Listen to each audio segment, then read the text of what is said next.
Yes, yes, ma'am. My sister lives over in the flood zone in Yes, Missouri, yes. and she's wondering how they're going to rebuild these roads, and the interstate's going to have to be all rebuilt.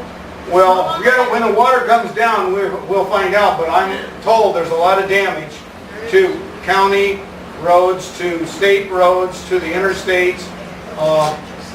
Kim was just at a meeting, we had a meeting of the governors, 7 governors. She represented me because I went to, we had a Navy SEAL from Iowa that died, I went to the funeral.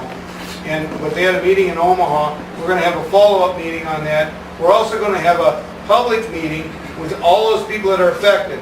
Farmers, business people, community leaders, homeowners.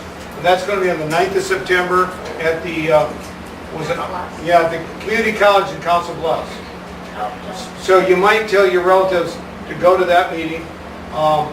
And Kim can maybe give you an update on what the decision, and they had the Corps of Engineers at this meeting with the governor. Brigadier General McMahon was there, so it was an opportunity for the 7 governors to actually ask questions.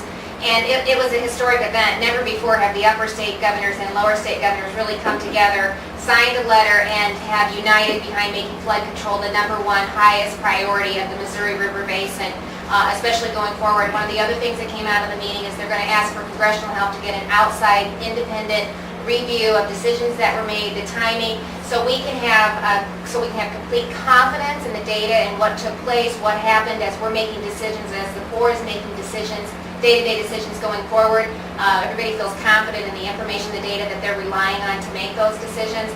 The governors are going to meet again in late October, 1st of November, again with the Brigadier General of the Army Corps, and in addition, because recognizing that funding is going to be an issue in the magnitude of the destruction, they're going to try to get the Secretary of Agriculture and the Secretary of Transportation to attend the meeting also.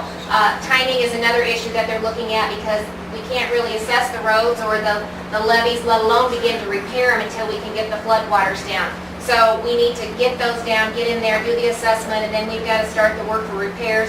Another issue that was brought up that they had a lot of concerns with was the permitting process, working with FEMA and EPA, that we need to make sure that there's some way that they can expedite that, and we have a commitment from the Corps to make sure that we can expedite that process because of the freeze and the winter, the limited amount of time that we're going to have. So the other thing I think that pretty much sums it up is that all of the governors are committed to stay at the table, and really they feel they need to be the ones representing this issue. So they're not going to hand it off to other people within the staff, but they are going to be at the table and continue to monitor this, so we do everything possible to ensure that this doesn't happen again. With regard to the damage we've already had to public facilities like roads, bridges, and things like that, we have received from FEMA the public assistance. They have approved our public assistance award, which means that 75% of the cost of that should be paid for by FEMA. What they haven't approved is the individual assistance for the homeowners that are affected. And then the agriculture thing goes through the Department of Agriculture. That's a separate, we haven't heard on that yet, but we're very hopeful that will be approved. And we're appealing the denial that we received on the public assistance. Part of it is on the public assistance, they couldn't even get in and do on-site inspection because these places are still underwater.